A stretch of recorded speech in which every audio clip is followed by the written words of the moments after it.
Jenazah bekas Menteri Besar Selangor Allahyarham Tan Sri Abdul Khalid Ibrahim selamat dikebumikan di Makam Diraja Shah Alam, dan untuk perkembangan langsung dari sana kita terus saja bersama dengan wartawan Astro Awani Faris Azman. Silakan Faris.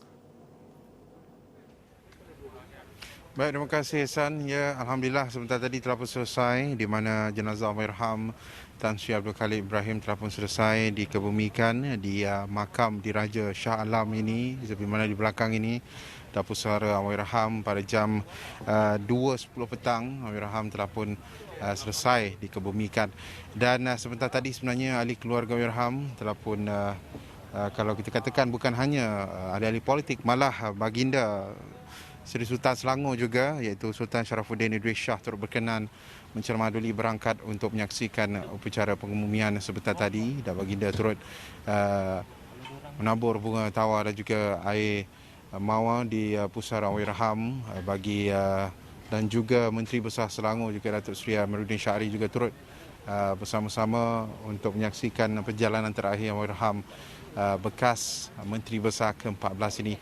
Dan pada masa sama ketika ini sebenarnya apa yang berlaku pada jam 9 pagi tadi, di mana jenazah Allahyarham telah pun disolat jenazah dilakukan sebanyak 2 kali di Masjid Umar Al-Hatab di Bukit Damansara di Ibu Negara, dan kemudiannya jenazah Allahyarham dibawa menaiki van jenazah ke Masjid Sultan Salahuddin Abdul Aziz Shah, dan telah pun diberikan ruang kepada rakyat negeri Selangor khususnya daripada jam 11 hingga jam 1 petang untuk beri penghormatan terakhir, dan kemudian jenazah telah pun selesai disemayangkan di masjid berkenaan, masjid negeri itu pada jam 1.30, dan jenazah tiba, dan kemudian upacara pengubumian telah pun dijalankan. Dan sebentar tadi juga telah pun selesai sebenarnya bacaan talqin yang disempurnakan oleh Imam Besar Masjid Sultan Salahuddin Abdul Aziz, iaitu Muhammad Farhan Wijaya, Ustaz Muhammad Farhan Wijaya.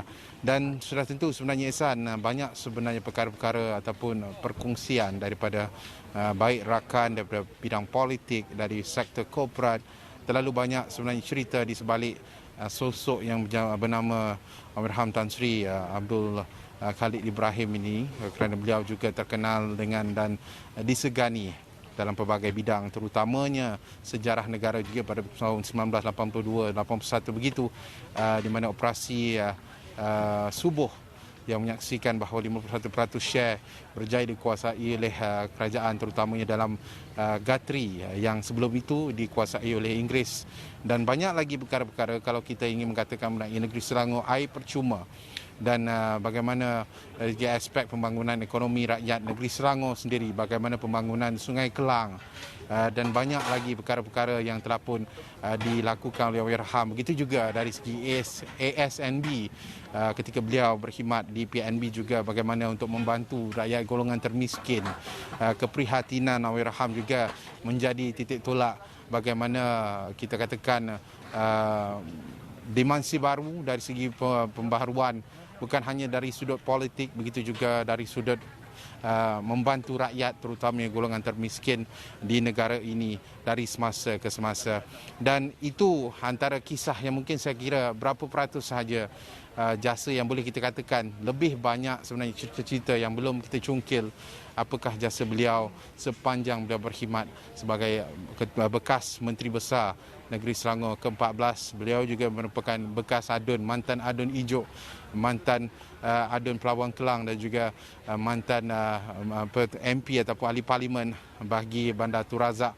Dan sudah tentu banyak perkara-perkara yang kita akan titipkan dan kita kongsikan, dan kami juga daripada Astro Awani daripada pagi sehingga sekarang juga ingin mengucapkan menzahirkan takziah kepada ahli keluarga Allahyarham dan juga rakyat Selangor terutamanya atas dugaan dan pemergian insan ataupun sosok Allahyarham Tan Sri Abdul Khalid Ibrahim yang cukup sinonim dengan kegigihan beliau dan juga jasa-jasa beliau terhadap ekonomi, pendidikan, politik dan juga korporat di negara ini. Dan sekian saja dapat kami bawakan daripada makam Diraja Shah Alam ini mengenai dengan perjalanan terakhir mengenang Allahyarham Tan Sri Abdul Khalid Ibrahim. Sudah tentu namanya akan sentiasa diingati sebenarnya Ihsan, walaupun telah pun dikebumikan, walaupun insan itu telah tiada dan telah pun ke negara abadi. dan telah pun menghadap ilahi, tetapi nama Allahyarham Tan Sri Abdul Khalid Ibrahim akan terus tersemai dan akan kita kenang bila-bila masa sahaja. Itu yang dapat kami bawakan daripada makam Diraja Shah Alam. Terus bersama dengan Ihsan bagi berita selanjutnya. Silakan Ihsan.